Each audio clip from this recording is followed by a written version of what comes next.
Thinking is easy, but working hard on a regular basis is challenging. But remember that nothing is impossible and you can do this.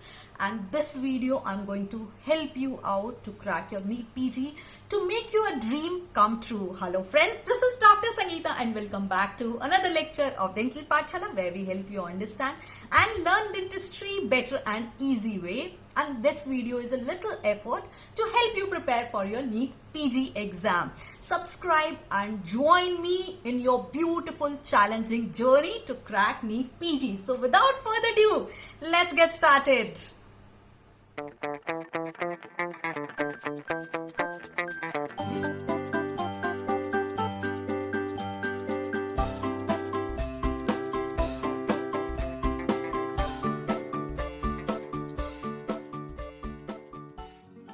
Hello friends, Namaskar, Adab. I hope you all are doing fine, and today's video we are going to talk about the radiation physics. As we know that before we get started, so as we know that everything we got in the world, everything that is worthwhile came to us for free. Our brain, our mind, our soul, our body, our parents, our sibling, our country, our hopes, our dreams, our ambitions, our intelligence, all these priceless possessions which we got came to us for free, and so does our channel Dental Pathshala, where I guide you through your dream. And this video we are going to talk about the radiation physics. Now radiation physics is one of the most interesting subject in the dentistry. You must be wondering what ma'am is telling. I don't believe this, because I got so fed up reading physics in my 12th standard during my school days. But trust me on this, reading that time and reading this time makes a difference, because this time you have got me, guys. So starting with the radiation physics. What do you mean by radiation physics? Radiation is basically the emission of energy as electromagnetic wave. So whatever energy is emitting as electromagnetic wave is our radiation. So it can be, these radiations can be alpha, beta and gamma. But alpha and beta are basically not the waves, but they are the particles. But gamma on the other hand is an electromagnetic wave. So alpha and beta, as we know that alpha has got the nucleus of the helium, because it has got the atomic number 2 and mass number 4. So before starting with ahead, we know that what is atomic number, what is mass number. So the number of in the nucleus we are talking about. So we have got protons and neutrons, right? So these protons and neutrons, now we have got protons and we have got neutrons. So these protons and neutrons are usually in a stable nucleus. They are equal in number. And around that we have got the electrons, right, revolving in the shells. So the neutrons is equal to number of protons in a stable nucleus, in a stable atom we are talking about.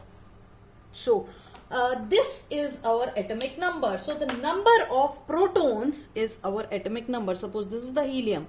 That means 2 is our atomic number. Atomic number is the number of protons. Now we know that mass number is equal to the number of proton plus number of neutrons. So when we know that number of proton are 2 plus is equal to, we have equal number of neutrons also. So we have got 2, so that equals to 4.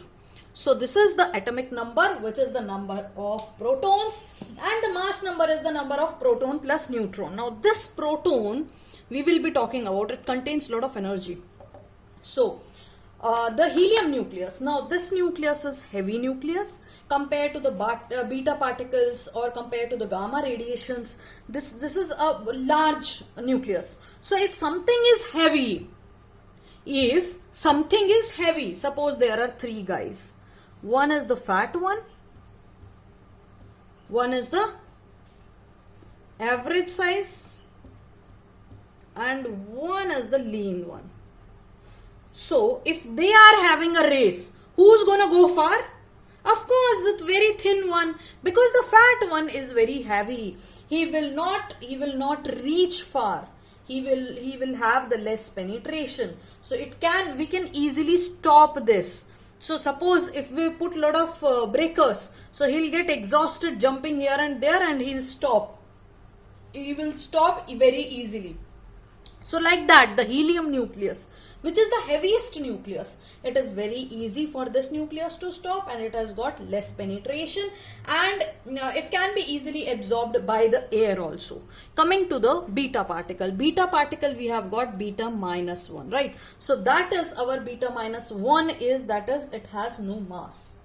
So this is the neutron, the atom in the neutron will have a proton and the electron here, and the electron will be emitted at a very high speed, but not compared to the gamma, again, because gamma is the lightest, right? So this will have a moderate ionization, and we can stop this gamma particle with the aluminium. So if we put very thin sheet of aluminium, that is somewhere around equal to 5 millimeters, then we can stop these gamma radiation, these beta radiations. Coming to the gamma radiation has got no mass, no charge, and this is the reason these are the lightest, and they can travel very far, and they are easily penetrated. So what we have to do to stop the gamma particle? We have to put a thick lead barrier. We have to put a thick lead sheet or meters of the concrete if we want to stop these gamma particles. And because these particles require lead to stop, they cannot penetrate the lead, and this is the reason that in the X-ray film the last sheet we place is the lead sheet. So talking about gamma radiation, which is we'll be talking about X-rays in this in this chapter. So radiation, we are talking about X-rays, right? So how X-rays are produced, first of all. The most of the questions are either asked from the matter, interaction with the matter, or mostly asked in the production of X-rays. Now how X-rays are produced? Before that, let's go through the graph. The graph of varying wavelength. So the maximum wavelength. See, always remember this, that the wavelength, when we are reading the formula, then also that will come, is inversely proportional to the energy. So higher the energy, that means the more the penetrating power, the less is going to be the wavelength, right? So the maximum wavelength, so if we are talking about the maximum wavelength, which has got radio waves, then we have TV waves, then we have microwaves, then we have, now how did I remember is, because I remember initially there was radio, then the TV came, then the microwave came, and then infrared. Then we have got visible light. So visible light has got the wavelength of 400 to 700. We know that already, nanometers, right?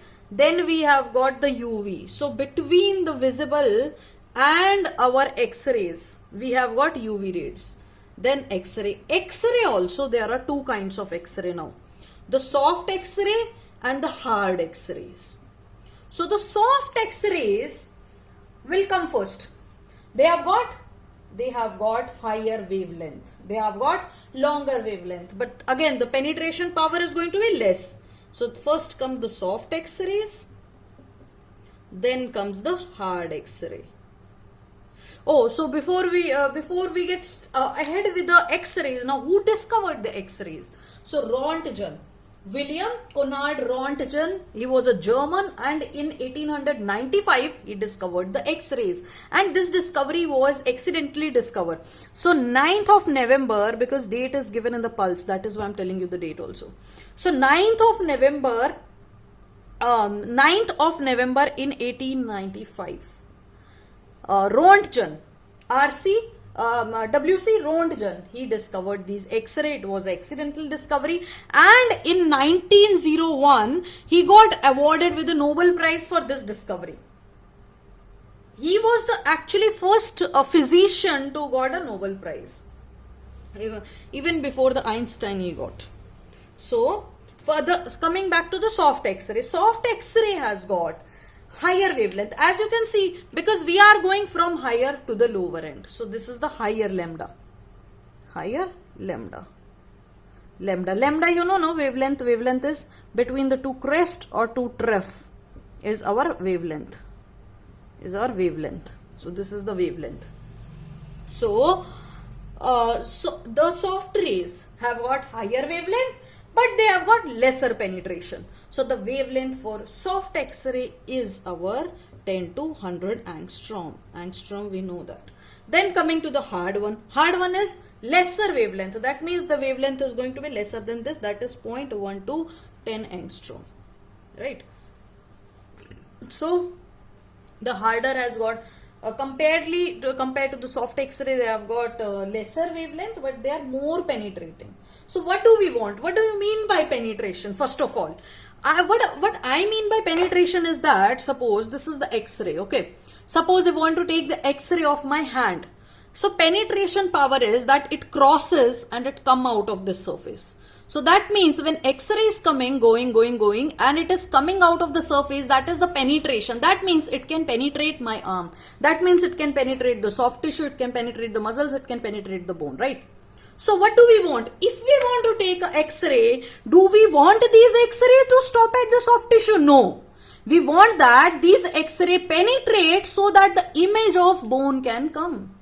Not the soft tissues, we want the bone. So we want such a rays that are not going to harm our skin, our body, our tissues, and also that has got a high penetrating power. No, not that high, we just want that the tissues to come in the X-rays. So the hard X-ray is the X-ray we basically use for radiotherapy, and the soft X-ray we use it for radiophotography because it has got a low penetrating power, and the soft X-ray we also call it Grenz rays. Right. So now that we know the difference, and X-rays can be stopped by the lead film. Now coming to the after X-rays, what do we have? We have the gamma rays. Then we have got cosmic rays. So this is the graph which can be plotted, and if you want to learn the figures also, then I can give you the figure. So starting from the visible light we can start. So visible light is going to start from the 1 micron and then end it till so the UV radiation will start somewhere around 100 nanometer. See, even I am not sure that the values are correct, but it is somewhere close to that because that is not asked in the exam. They can ask the sequence, they will not ask exactly. See, they can ask about the X-rays, they can ask about the visible rays, but not other rays. So other rays, cosmic rays will end at 100 femtometer, right? Then we have got gamma rays, we have got I guess 1 picometer, and then hard X-rays will end somewhere around 10 picometers. So guys, this is the sequence. So coming to the production of X-rays finally. Now the production of X-rays, how these X-rays are produced. So first of all, we have got the cathode. So first is we have got cathode. This is the filament. Like we know the filament of the bulb, right? So like that, this is the filament. So the filament of what?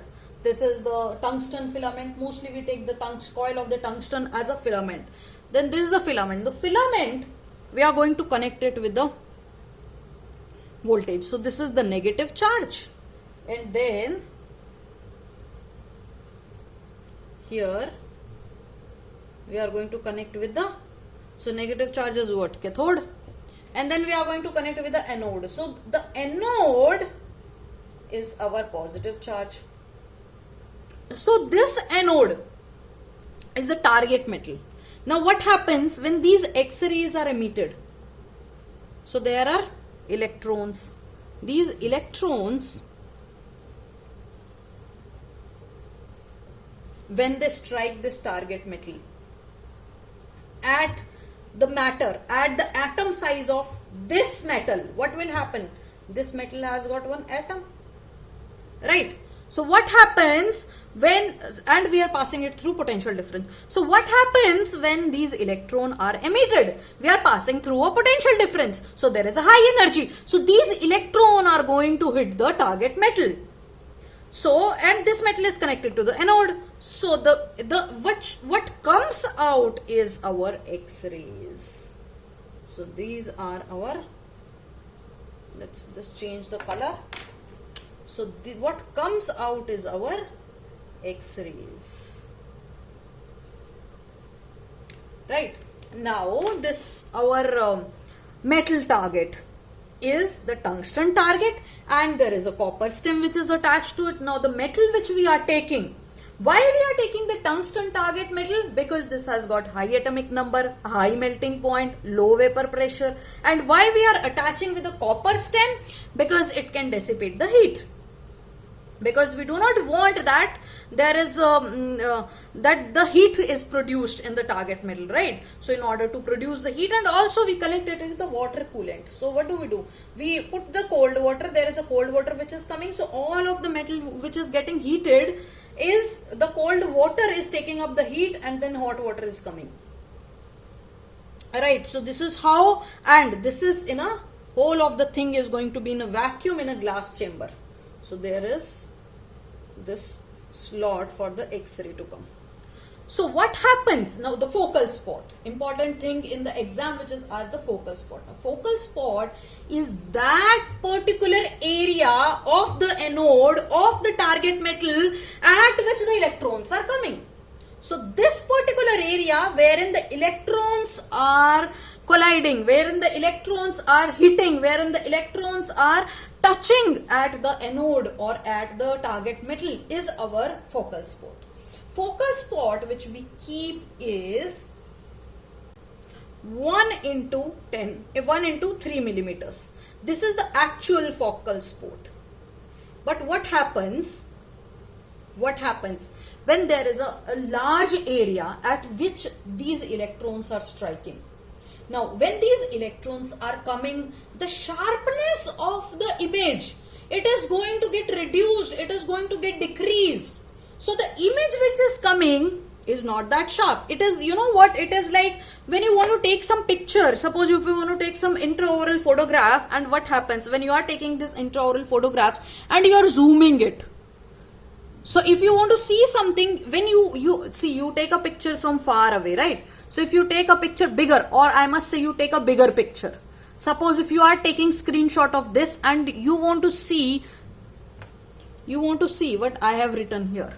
So what you are going to do? You are going to take a screenshot and then you are going to zoom it and see this, what it is written, right? So the clarity will be gone.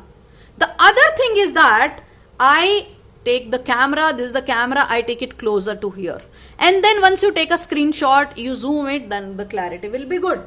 So like that, if the area at which this radiation is coming is wider, is huge, then the sharpness of the image will get affected. The image will not be that sharp.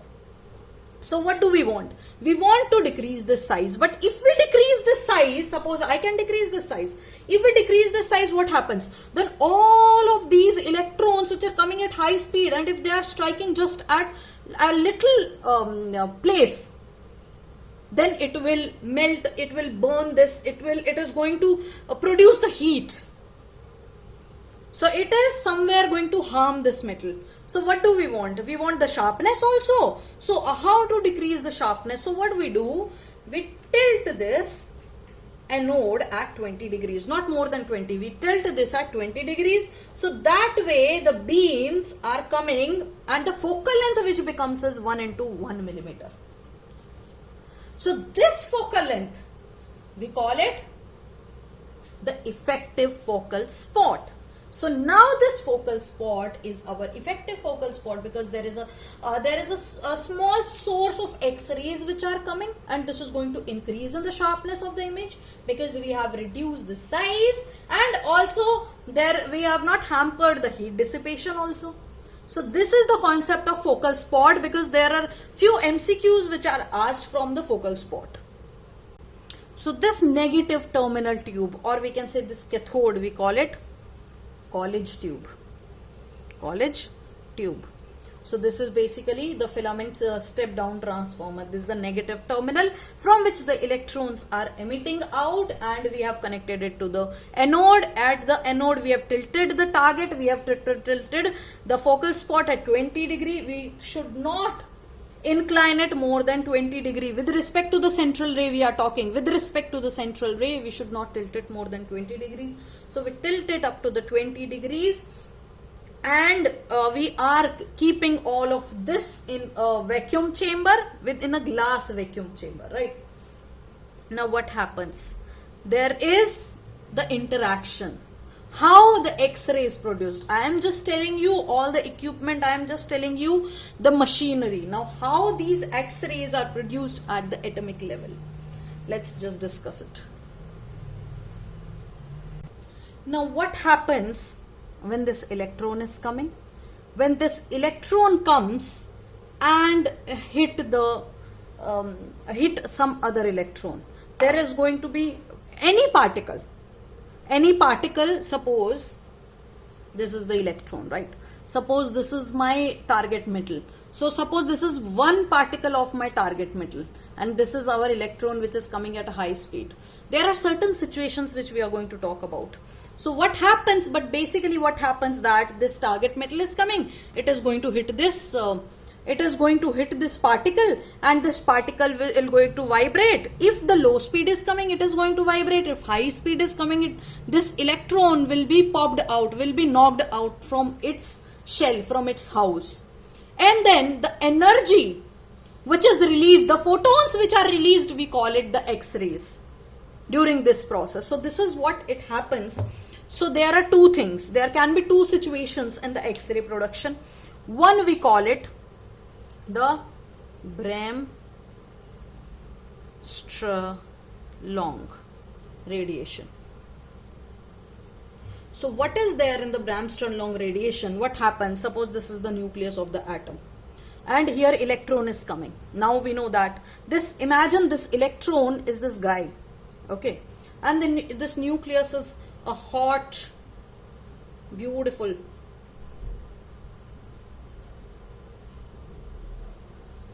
girl, right? Now what happens when this guy is coming and he sees this hot, beautiful girl? The energy from which this electron is coming, when he sees this hot girl, he is coming, he is riding a bicycle. So he is coming on a bicycle, and when he sees this girl, when he look at this beautiful girl, he slows down. He slows down his bicycle, and then he pass away. He just passed from the close by. He passes from the to the close of the nucleus, right? So this is what is Bremsstrahlung radiation. What happens? This nucleus which is positive charge, this electron which is negative charge, it is coming with some kinetic energy, and this kinetic energy, when it closes the nucleus, this kinetic energy is reduced. So suppose this energy which was earlier was E0. Now the energy is E. Now the E is less than E0. Initially it was more energy, and then the energy later on is less. The rest of the energy, where did it go? The rest of the energy, so this decrease in the kinetic energy, I must say, we call it the loss in the kinetic energy. What we have lost it. What they depend on the potential difference. If you remember, in the chamber we have connected it to the potential difference. Is what we call it the photon or the X-ray. Now you know that one situation, you are clear with that. So this energy, there is a formula for this energy also. See, I was telling you, this is very interesting to read. I mean, you will just fall in love with the radiation physics like me. So what happens? This maximum energy is equal to E is a constant, is the voltage for which we have connected. So if the voltage, if you remember, we have connected the cathode to the voltage. So if the voltage to which we have connected is a higher voltage, then the energy of the X-ray which is produced is going to be higher. This is the reason that in the dental pulse also you will see the factors which determine. So this is the reason that if we increase the voltage, there is going to be energy also increased, right? So because of this formula. So Emax is equal to EV is equal to HC by lambda minimum, because this is inversely proportional, right? So if the energy maximum we are talking, that means the wavelength minimum we are talking, and this is the reason you remember initially I have told you that wavelength is inversely proportional to the energy. So, and penetration also. If you see that more the penetration, lesser is going to be the wavelength. Now, any question can come, you can easily solve it, because you know that penetration and the wavelength are inversely proportional, energy and the wavelength are inversely proportional to each other, and this minimum wavelength, we call it the minimum value of the wavelength or the threshold wavelength or the cutoff wavelength, and this is the maximum loss in the energy. So we are calculating that how much energy we have lost during this process, and if we plot a graph between the intensity and the wavelength, then what do we see? This starts from the minimum wavelength, right? So below this wavelength there is no X-ray which is produced. So below this minimum wavelength there is no X-ray, because we are talking about the energy, right? So there is some energy at which we call it the X-ray radiation. So this lambda minimum, below which there is no X-ray, which is the minimum energy of the photon, starts from the lambda minimum. So if we plot a graph, what do we see in this X-ray? That we have got a wide range of wavelengths. So if at this point wavelength is different, at this point wavelength is different, at this point, as you can see, wavelength is different, at this point wavelength is different, at this point wavelength is different. But which wavelength do we want actually in the X-ray? We want the highest penetrating. We don't want all these wavelengths. Why we don't want all these wavelengths? Because simply they are going to go in the soft tissue and they'll stop. They possess no role, they possess no function in the X-ray production. And this is the reason that later on we are going to study all these things, collimators, filtration, because what do we want? We want that this filtration, the purpose of actually filtration is that it reduces all these minimum wavelength. So they are going to reduce all these extra lambda which we do not require in case of X-ray production. So all these things are connected actually. So this is the energy, this is the formula. Suppose if they ask any question that the potential, suppose if they ask, now this can be a physics question, but if they ask that, suppose if they ask that the potential difference is doubled, then what will be the wavelength? So if the potential difference is doubled, from that formula you can plot it HC by EV. So if the potential difference is doubled, that means the lambda minimum is going to be half. Very easy, right? So, or they can ask if there is increase in the potential difference. So if we are talking about between the anode and the cathode, right? So cathode, which is the filament, anode, which is the target metal, if there is increase in the V, if I increase the V, so what is going to be the effect on the frequency of the X-ray? Is the frequency going to increase or decrease? The frequency is going to increase, because the lambda minimum again is inversely proportional to voltage, right? And we know that mu, which is the frequency, is directly proportional to the voltage, right? So next question again. If there is increase in the current in the filament, so what happens? The number of electron will increase, and you will comment in the comment section that the what will be the effect on the photon? Either the photon are going to increase or the photon are going to decrease. But this kind of emission, we call it the thermionic emission. We call it heat. So if we increase, I have actually answered it already previously while teaching you the production of the X-rays, that. And after that, just before I have told you that if we increase the current, so what is going to be the effect on the photon? Either it is going to increase or it is going to decrease. I have already answered it. So you are going to comment that in the comment section. So this is the first part. Then second one we have got is, second type is the Pauli's exclusion principle. Now, Now that we have talked about what happens when it close by the nucleus. What happens when it hits some other electron? That is justified in the Pauli's exclusion principle.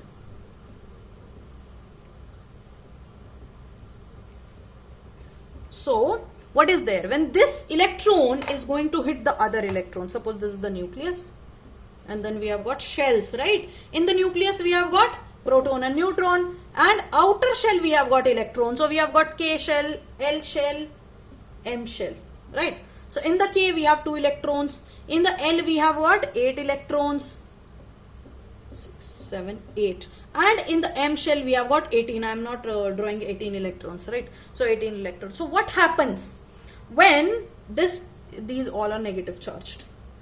Now what happens when this electron is coming from high speed?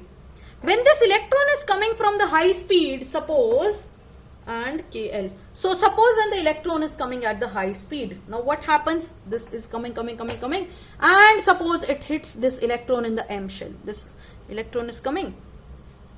So what happens? When this is coming, it is going to hit this electron. So this house will get empty because this electron kick out the electron which was present in the M shell. Now this electron is out of its house and this shell got vacant.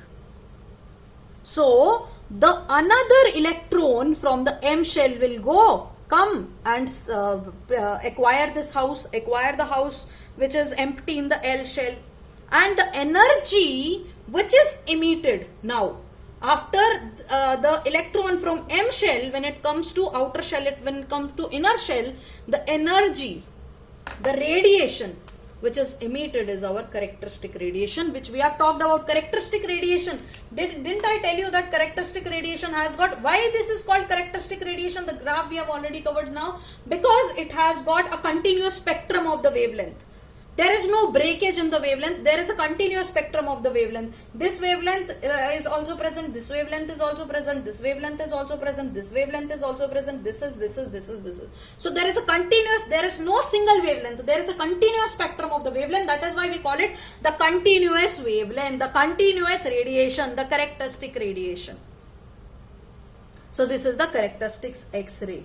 So these are the two things which can happen. Now how the photon is interacted, then we have got 3 things to study. So there are 3 interactions of the photon with the matter, or we can say with the tissues. So what happens? First one I have written is the Compton scattering. So what do we see in case of Compton scattering? The one which I just now talked about. There is a nucleus, then we have got K, L, M and shell, right? Then there are electrons. Now what happens when this photon is coming? Now, what happens when this high speed photon is coming, when this high energy photon is coming? Suppose this is the electron in the outer shell, right? Now, this is the high energy photon which is coming. When this high energy photon is coming, it is directly going to hit this. It is going to hit in such a way that this electron will get popped out, will get knocked out of its own house, of its own shell. Now, what happens? When this high energy photon is coming, when it is hitting this electron, when it is coming, hitting this electron, it get popped out of its own house. Suppose it moved this way. Now what happens? And there is also some radiation which comes out, right? Because of this change in the valency. Now the electron which he has lost, now this electron has become ion. So this is a charged electron, and when we are talking about, so this process we call it ionization. When the photon is knocking out the electron and giving the charge. So the electron atom, what happens? This atom has got ionized. In simple words, and this ionized atom plays a significant role in the treatment of cancer. So what happened? What do we use in cancer? So ionization, this process can be of 2 types. Ionization can be of 2 types. One type is that there is direct ionization. There is direct ionization.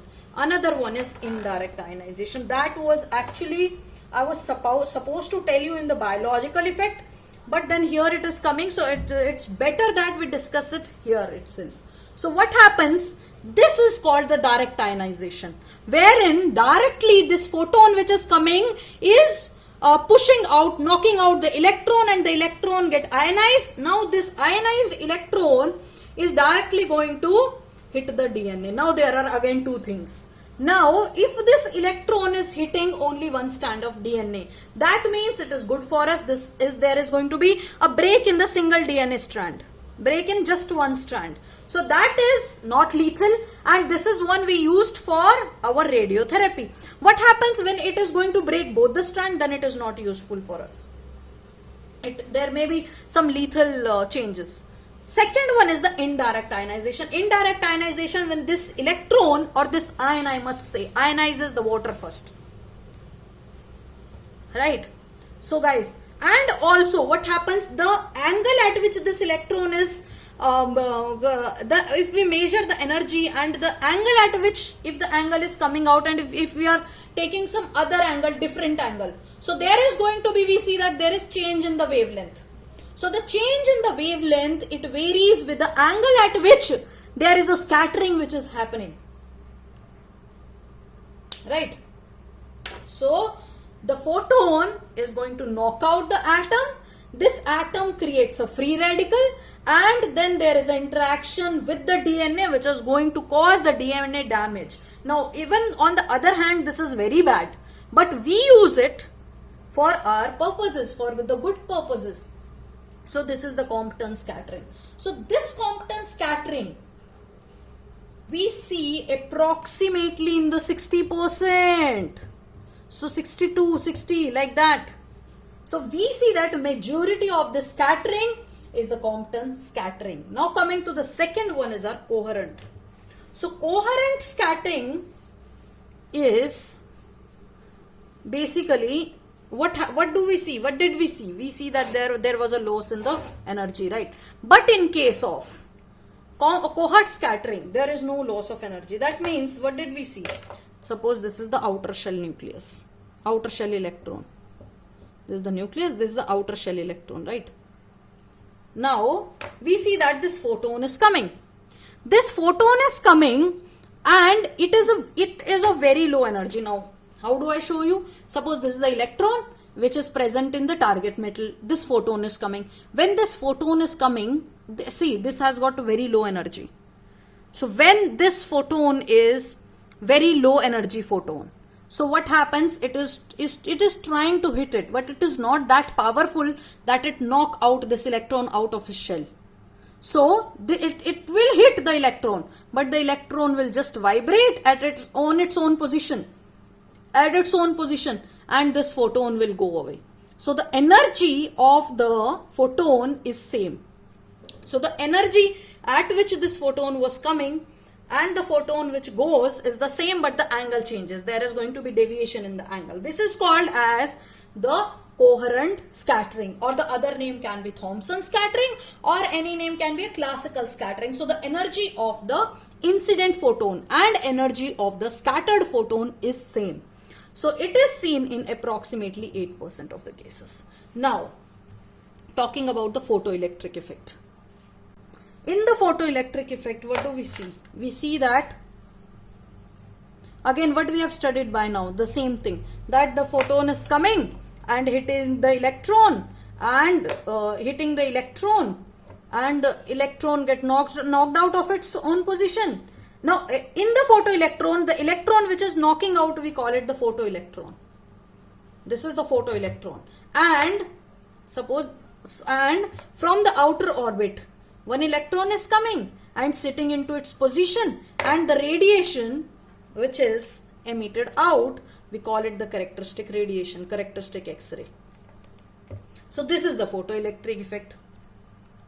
Now this photoelectric effect is seen in 30% of the cases. We know that the energy of this photoelectron is the energy of incident photon minus this characteristic radiation, right? So guys, this is about the interaction with the matter. Now talking about the collimation and the filtration. Now what happens? When this X-ray beam is coming, when there are continuous spectrum of photons, but what do we want? We want only specific wavelength. We want only with the high energy. We do not want low energy photons, man. Why do we want low energy photon? It is going to stop. When it is going to stop in the soft tissues, when it is not used in case of our diagnostic purpose, then why do we want it? So what do we do actually? So we are going to place a film. Very easy. Suppose this is the tube, X-ray tube head. So what are we going to do? We are going to put some barrier, that is you don't remember. So what there is something known as the half value layer. So what this half value layer does is that there is going to be absorption of half of the radiations.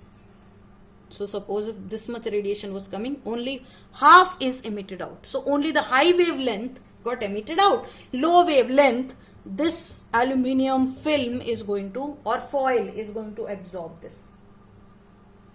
Right, so there are two things of filtration. Filtration is basically we are filtrating the low wavelength, we are filtrating the low energy, I must say, radiations, and the high energy radiation is used for the diagnostic purpose. So there are two kind of filtration. Either it is inherent or total. Inherent filtration, inherent means whatever I have. That means whatever filtration we use in the tube.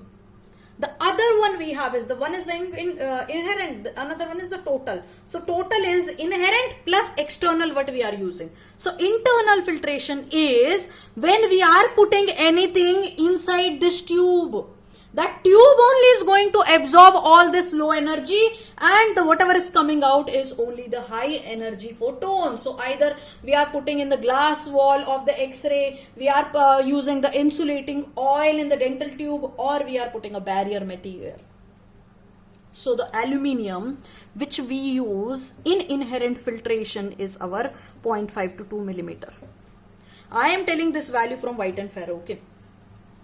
The total filtration is the inherent filtration, whatever we have stopped in the inside of the tube, and also we place a barrier. We place aluminium disc outside also. So this aluminium disc is going to absorb rest of the. So total filtration, the absorption according to government regulations, according to government rules which we use in the dental X-ray is 1.5 mm of aluminium. That is for up to 70 kVp machines, and 2.5 millimeter of aluminium for high voltage up to 90 kVp. So all these readings extra also you will find in the pulse. If you want, you can remember it, but I am just telling you the important ones. So basically this is going to reduce the exposure to the person, exposure to the patient to the low energy photons. This low energy photons we do not require for X-ray. So that is why we do not want to expose the patient unnecessarily. So we are reducing it by increasing the total amount of filtration, and this filtration process is going to filtrate all the low energy photons, and it is going to give us the high energy photons. So coming to the collimation.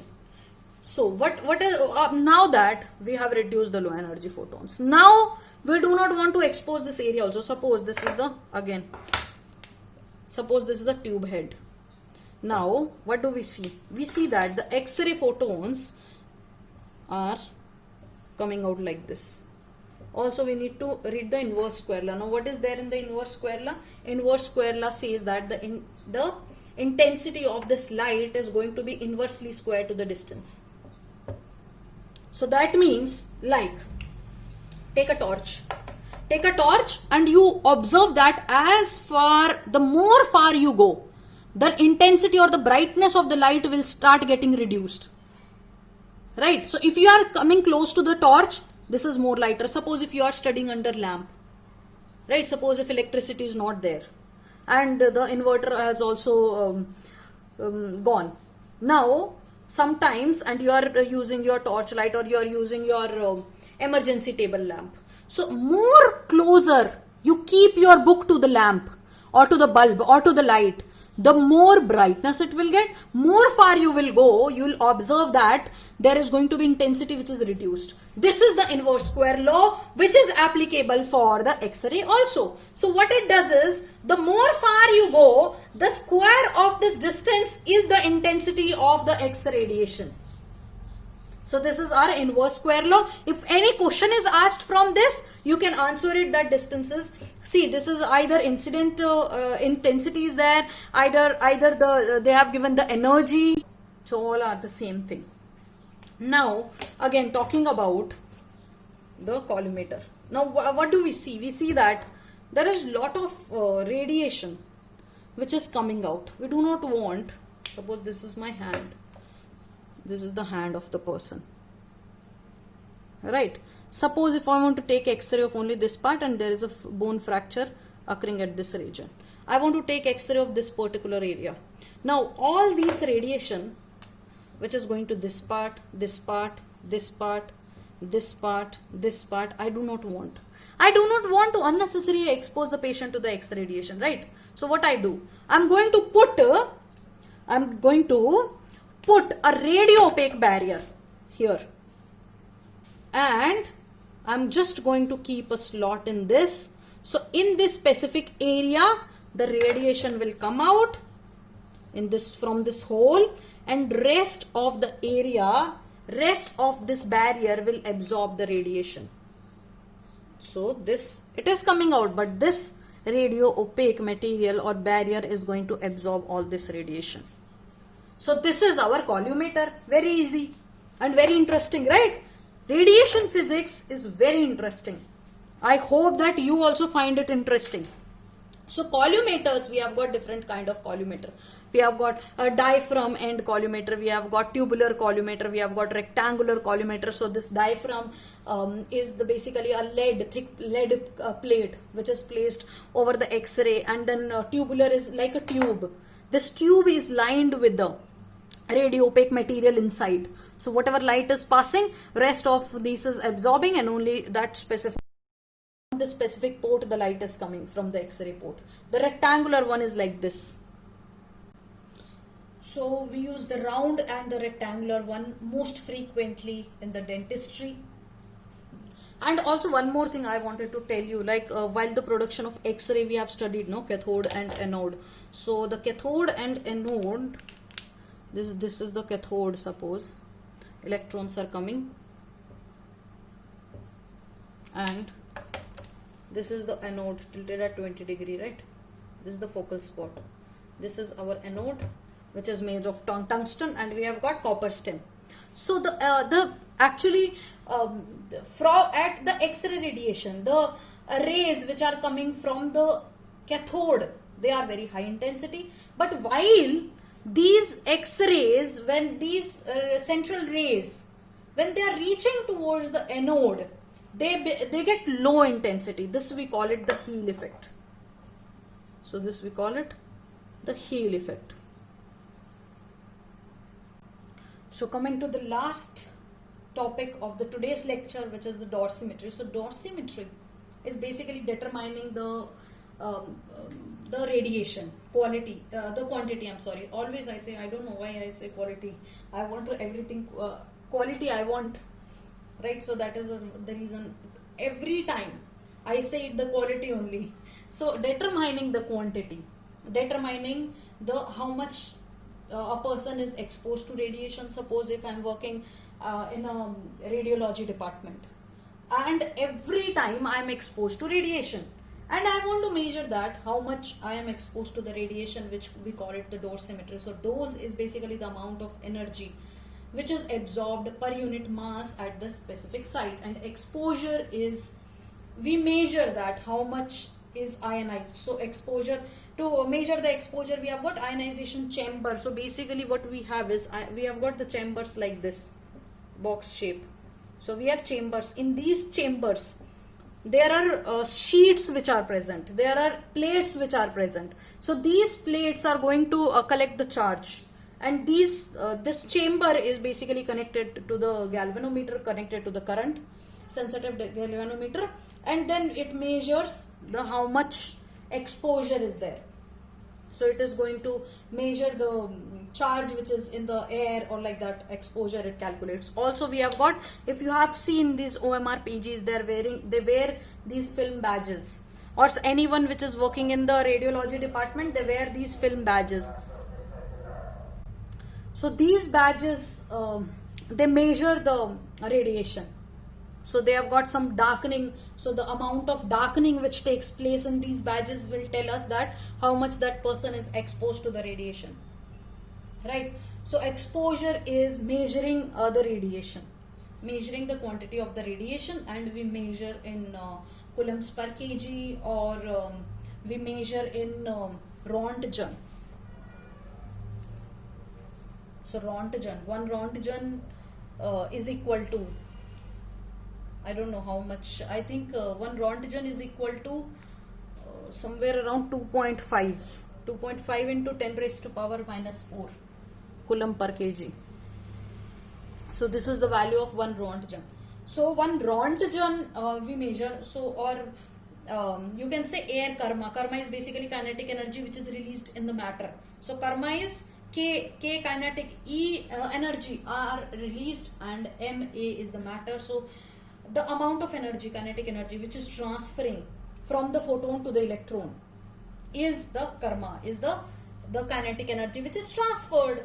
The photon is coming, it is hitting the electron, it is transferring the energy, which is our karma. So, and other things like absorbed dose, which is measured in Gray, then dose equivalent measured in Sievert. So absorbed dose is the amount of radiation which is absorbed by a mass, right, is the absorbed dose. Dose equivalent is the basic unit of the radiation protection, which is you measured in the Sievert. And radioactivity, which is the amount of the measurement basically is based on the decay rate of the sample of any radioactive material, is measured in Becquerel. So guys, these are some important points, and few points which I have missed is this tungsten. We were talking about the cathode filament, right? So cathode filament, I told you, is made up of tungsten coil. So this tungsten coil is 2 millimeter in diameter and 1 centimeter in length. So maximum it can go up to 1 centimeter in length.